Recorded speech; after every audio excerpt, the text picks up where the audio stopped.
Olá, eu sou Marlon Reikdal e queria começar aqui com vocês uma discussão a respeito dos métodos de ensino ou dos métodos de aprendizagem do que favorece o processo de aprendizagem nos centros espíritas.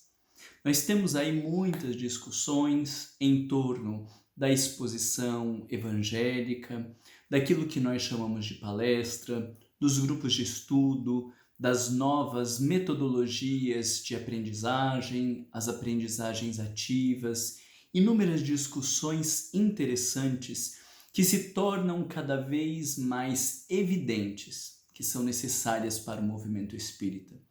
Nós temos um conteúdo extraordinário e indiscutível. A doutrina é libertadora, consoladora, transformadora.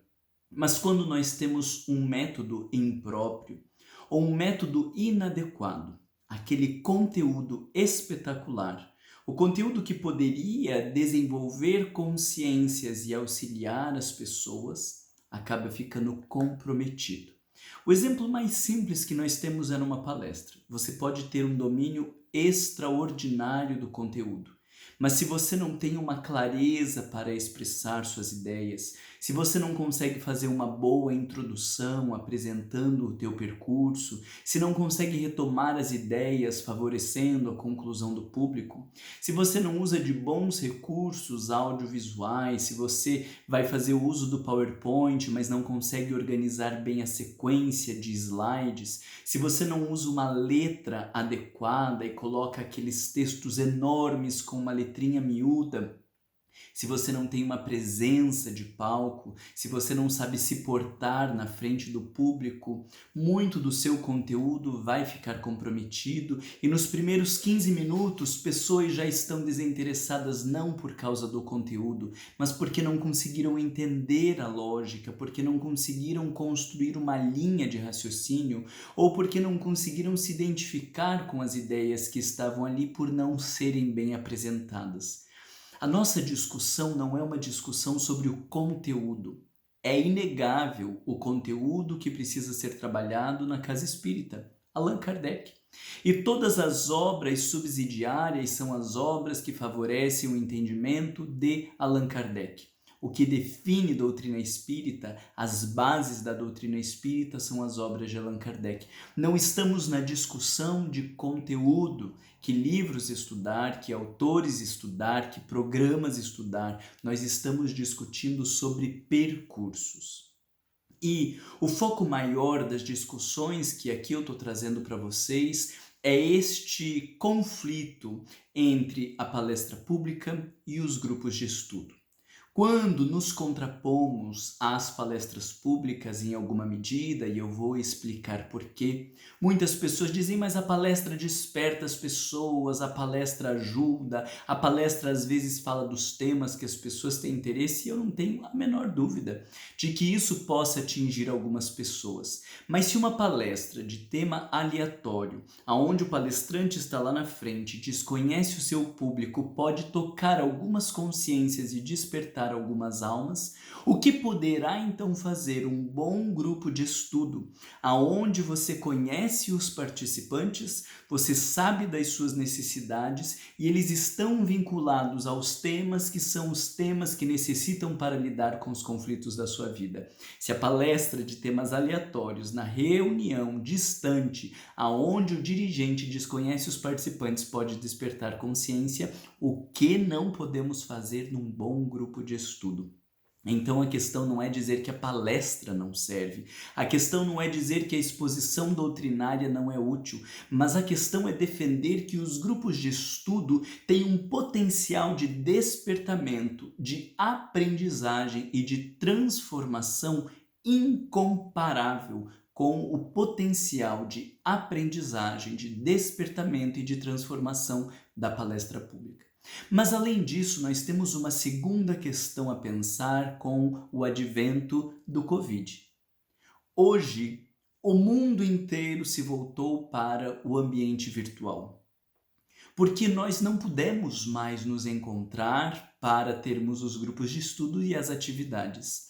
Inúmeras pessoas que não se haviam com a internet, com o computador, a exemplo do meu avô com 95 anos de idade, hoje fazem uso da internet, estão em grupos de estudos pela internet, aprenderam a entrar virtualmente na grande rede e acessar os materiais. E aí o fantástico é, hoje, todo o público espírita, dos mais simples e ignorantes aos mais autônomos em seus processos de aprendizagem, tem acesso a um número infinito de palestras e de temas, podendo ouvir os grandes especialistas naqueles temas. Então nós vamos falar de perdão, mas você pode colocar Alberto Almeida Perdão. Alberto Almeida é um médico com várias especializações no olhar psicológico e psicoterapêutico, que acabou um dos temas que muito estudou foi a questão do perdão. Então não há como comparar você ouvir uma palestra do fulano ali do nosso centro espírita que estudou os livros do Alberto Almeida, ou você poder assistir às palestras do próprio Alberto Almeida. Quando você quer estudar algum tema evangélico, alguma abordagem bíblica, você vai colocar lá Haroldo Dutra Dias, interpretação de determinada parábola, e você vai encontrar as referências que muitas vezes o palestrante lá do centro espírita que eu faço parte assistiu à palestra do Haroldo ou leu os textos do Haroldo para fazer aquela palestra. Então, quando todos fomos forçados a ir para o ambiente virtual, as pessoas descobriram um mundo incrível de informação que nós temos na internet. E com o que eu quero dizer com isso? Que mais do que nunca, as palestras em todas as casas espíritas começam a se tornar obsoletas. Elas começam a se tornar um tanto inúteis, no sentido de que as pessoas já têm acesso ao conteúdo, já têm como olhar as palestras de inúmeras pessoas e não faz muito sentido eu assistir a palestra do fulano ou do Beltrano lá no centro. Há quem argumente, mas a gente gosta da palestra porque é onde a gente encontra todos os trabalhadores e é onde a gente se vê, ok? Então o que essas pessoas estão dizendo? O importante não é a palestra, o importante é o ambiente de acolhimento, o importante é o vínculo afetivo, o importante é o encontro. Então nós não precisamos da palestra para isso. Podemos pensar em outros caminhos, podemos pensar no ambiente do evangelho no lar, dos espaços mais íntimos de conversa, de troca, à luz da doutrina espírita. Mas a formalidade da palestra vai perdendo um tanto de espaço quando nós estamos no ambiente virtual, na sociedade da informação, onde hoje a grande maioria das casas tem acesso à internet. E é claro que há as pessoas que vão falar do centro espírita lá no fim do interior de não sei qual estado, mas eles são exceção. Eu tenho certeza que se nós dimensionamos a população que está nas capitais ou nas grandes cidades no centro espírita, nós temos mais da metade, talvez 3/4 do movimento espírita está em cidades maiores, está no acessível, e nós já temos várias pesquisas que apontam que o público espírita ou que os espíritas estão entre a maior classe econômica e de maior escolaridade. O que quer dizer que nós estamos falando de pessoas que têm acesso à internet, à informação, a livros, a possibilidade de pesquisas e o oferecer a simples informação através de uma palestra não atende este público como nós gostaríamos. Mas, por outro lado, favorecendo menos a aprendizagem e o despertamento da consciência, como os grupos de estudo podem fazer, quando bem direcionados, de uma maneira assustadora, o grande público do movimento espírita está nas palestras. Nós temos casas espíritas onde 10 a 20% dos seus participantes estão em grupos de estudos, porque a grande maioria está nas palestras públicas. Mas, de modo interessante, em nenhum momento Allan Kardec fala de palestras públicas, mas há referências aos estudos e à necessidade do estudo, que, comparando em termos de processo de aprendizagem, ganha em disparada da palestra pública. Então veja que nós não estamos nos contrapondo à palestra pública. Se o centro espírita quer manter ou não manter, se quer fazer ou não quer fazer, não nos importa. A discussão que eu quero trazer para vocês é do potencial, do grupo de estudo, do poder transformador de estudar a doutrina espírita e da importância de termos domínio de metodologias para realizarmos os nossos grupos de estudo e favorecer que a doutrina espírita cumpra com o seu potencial transformador. Quero trazer aqui para vocês a ideia principal que me motiva a trazer essa discussão.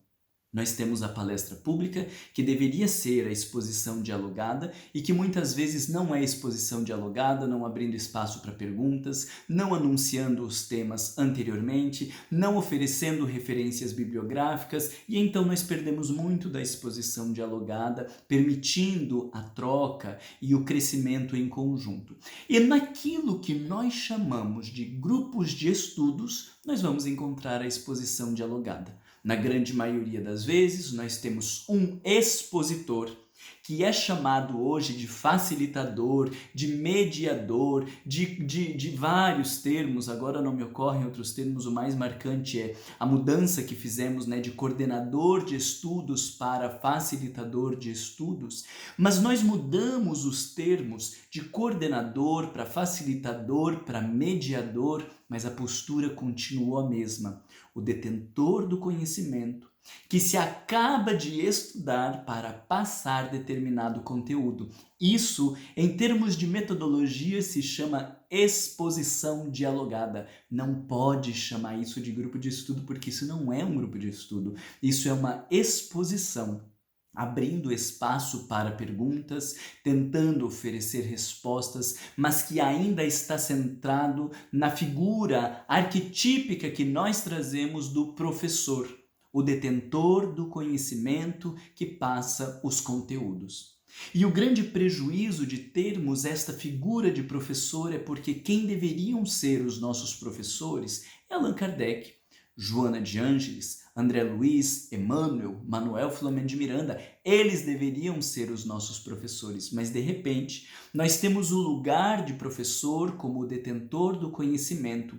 E isso, de uma maneira que eu pretendo explicar, reflete na postura do sujeito que se coloca no papel de aprendizagem. Porque se aquele é o professor, se ele tem o conhecimento, de uma maneira inconsciente nós estamos colocando os participantes do estudo no lugar do aluno, no lugar daquele que precisa do outro para aprender, no lugar daquele que não sabe, no lugar daquele que está num processo como se alguém já chegou e esse aqui ainda está precisando. Existem inúmeras críticas ao modelo hierárquico, onde existe o detentor do conhecimento e aquele que está ali para absorver conhecimento, numa lógica que hoje já é muito criticada dentro dos métodos de educação. Então, o que eu quero trazer para vocês é essa discussão de que muitas vezes nós estamos chamando de grupos de estudo aquilo que nós chamamos de exposição dialogada, quando na verdade nós não temos um grupo de pessoas estudando juntos. Nós temos um professor dando aula. Então, o ponto interessante que eu quero trazer, isso é uma crítica, nós mudamos nomes. Nós discutimos muito tempo as mudanças de nome, se chama de coordenador, de mediador, de facilitador, de instrutor, do que for.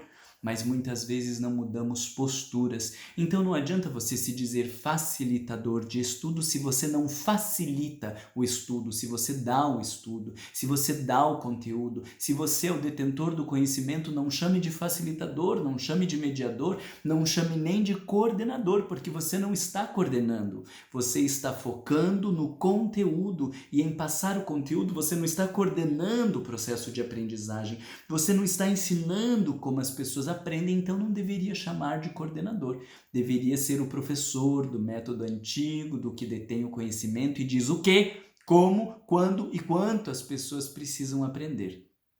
Frente a esta crítica que eu faço das mudanças de nome sem mudanças de prática, eu quero trazer para vocês algumas reflexões a respeito destas posturas que nós podemos ter favorecendo o aprendizado em grupo. Não interessa se nós estamos lá no centro espírita, num grupo formal, não interessa se você está coordenando o EJE, não interessa se você coordena o estudo da mediunidade, não interessa se você tem os programas, se é um estudo de livro, se nós estamos falando de um grupo de estudo que você faz na sua casa, não interessa aonde seja. O fato é que nós precisamos entender um pouco mais de métodos de aprendizagem para que a gente favoreça, que as pessoas se encantem pela doutrina espírita, estudem a doutrina espírita, despertem a sua consciência e construam um mundo melhor.